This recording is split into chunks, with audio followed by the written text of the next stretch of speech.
আসসালামু আলাইকুম রহমতুল্লাহি ওয়াবারাকাতুহ।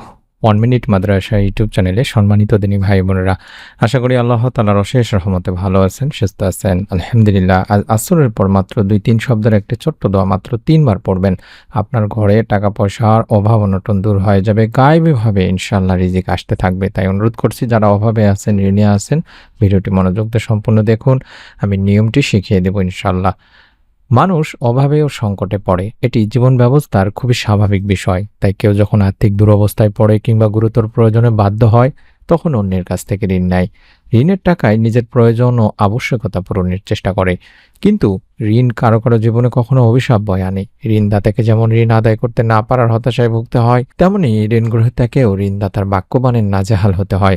কখনো কখনো অসম্মানজনক আচরণের শিকার হতে হয়।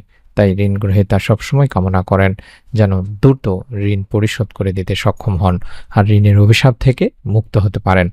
দ্রুত ঋণ আদায় করতে বা ঋণ মুক্ত হতে সক্ষম হওয়ার জন্য রাসূল সাল্লাল্লাহু আলাইহি সাল্লাম কিছু দোয়া ও আমল শিক্ষা দিয়েছেন। হাদিসে বর্ণিত আছে, তিনি ঋণ থেকে বাঁচার জন্য আল্লাহ তাআলার কাছে অত্যধিক আশ্রয় প্রার্থনা করতেন। একবার চতুর্থ খলিফা আলী রাদিয়াল্লাহু তাআলার কাছে এক ব্যক্তি ঋণ পরিশোধের জন্য কিছু সাহায্য চায়।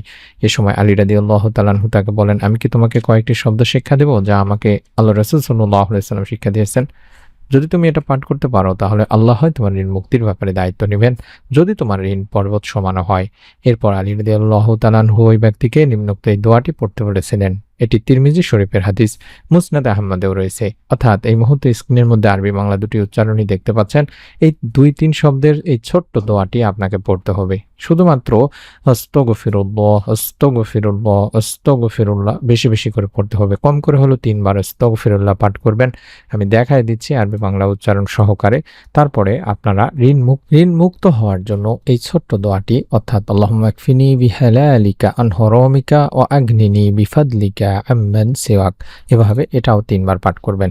আল্লাহুম্মা কফিনি বিহালালিকা আন হারামিকা ওয়া আগনিনি বিফাদলিকা আম্মান সিওয়াক, অর্থাৎ ইস্তেগফার আগে অন্তত 3 বার পাঠ করে নিয়ে এই দোয়াটি 3 বার পাঠ করবেন। এই দোয়ার বাংলা অর্থই হচ্ছে, হে আল্লাহ, হারামের পরিবর্তে তোমার হালাল রুজি আমার জন্য যথেষ্ট করো, আর তোমাকে ছাড়া আমাকে কারোরই মুখাপেক্ষি করো না, এবং সেই অনুগ্রহের দ্বারা তুমি আমাকে সচ্ছলতা দান করো। এভাবে এই দোয়াটি পড়লে রব্বুল আলামিন ইনশাআল্লাহ আপনার সমস্ত ঋণ থেকে আপনাকে মুক্ত করে দেবেন। আমি অনুরোধ করছি, আপনারা আসরের নামাজের পর আমলটি করার চেষ্টা করবেন, কারণ আসর অত্যন্ত ফজিলতপূর্ণ একটি সময়। আবু হুরায়রা রাদিয়াল্লাহু তাআলা আনহু থেকে বর্ণিত হাদিস, আল্লাহ রাসূল সাল্লাল্লাহু আলাইহি সাল্লাম বলেছেন, ফেরেশতারা পালাবদল করে তোমাদের মাঝে এসে থাকেন, একদল দিনে একদল রাতে। আসর ও ফজরের সালাতে উভয় দল একত্র হয়। অতঃপর তোমাদের রাত যাপনকারী দলটি উঠে যায়। তখন মহান রব আল্লাহ তাআলা তাদের জিজ্ঞাসা করেন, আমার বান্দাদের কোন অবস্থায় রেখে এলে? অবশ্য তিনি নিজে এই বিষয়ে সবচেয়ে বেশি জানেন। উত্তরে তারা বলে, আমরা আপনার বান্দাদের সালাতে রেখে এসেছি, আর আমরা যখন গিয়েছিলাম তখনও তারা সালাত আদায়রত অবস্থায় ছিল।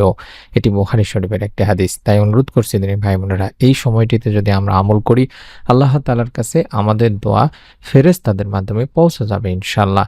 আমি সংক্ষেপে নিয়মটি বলে দিচ্ছি। আসরের ফরজ নামাজ আদায় করবেন, তারপরে অন্তত 11 বার এই ছোট্ট দরুদটি পড়বেন। চাইলে দরুদ ইব্রাহিম পড়তে পারেন, অথবা আল্লাহুম্মা সাল্লি ওয়া সাল্লিম আলা নাবিয়িনা মুহাম্মদ, আল্লাহুম্মা সাল্লি ওয়া সাল্লিম আলা নাবিয়িনা মুহাম্মদ, এই ছোট দরুদটি পাঠ করবেন। তারপরে 3 বার পাঠ করবেন, আস্তাগফিরুল্লাহ, আস্তাগফিরুল্লাহ, আস্তাগফিরুল্লাহ, অর্থাৎ ইস্তেগফার করতে হবে। ইস্তেগফার করলে আপনি গায়েব থেকে রিজিক পাবেন, আপনার চিন্তা কল্পনার বাহিরে থেকে রিজিক পাবেন। এবং তারপরে পাঠ করবেন, আল্লাহুম্মা কফিনি বিহালালিকা আন হারামিকা ওয়া আগনিনি বিফাদলিকা আম্মান সিওয়াক, আল্লাহুম্মা কফিনি বিহালালিকা আন হারামিকা ওয়া আগনিনি বিফাদলিকা আম্মান সিওয়াক। আবার বলছি, এভাবে 3 বার পাঠ করবেন, আল্লাহুম্মা কফিনি বিহালালিকা আন হারামিকা ওয়া আগনিনি বিফাদলিকা আম্মান সিওয়াক। তারপরে দুখানা হাত তুলে আল্লাহ তাআলার কাছে আপনি আপনার পরিবার সংসারের রিজিকে বরকত চাইবেন, অভাব অনটন থেকে মুক্ত চাইবেন। আল্লাহকে বলবেন, ইয়া আল্লাহ, তোমার এই আমলের ওসিলায়,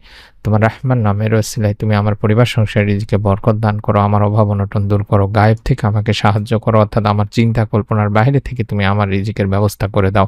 এভাবে দোয়া করুন, নিয়ত করে আমলটি করুন। প্রত্যেকের ভিডিওটিতে অন্তত আমিন লিখে কমেন্ট করে নিয়ত করুন, এবং আপনার নিকট আত্মীয়স্বজন কাছের মানুষজনের কাছে ভিডিওটি শেয়ার করুন। পরবর্তী এরকম নতুন আমলের ভিডিও সবার আগে দেখার জন্য, পাওয়ার জন্য আমাদের চ্যানেলটি সাবস্ক্রাইব করা না থাকলে সাবস্ক্রাইব করে বেল বাটনটি অন করে রাখুন।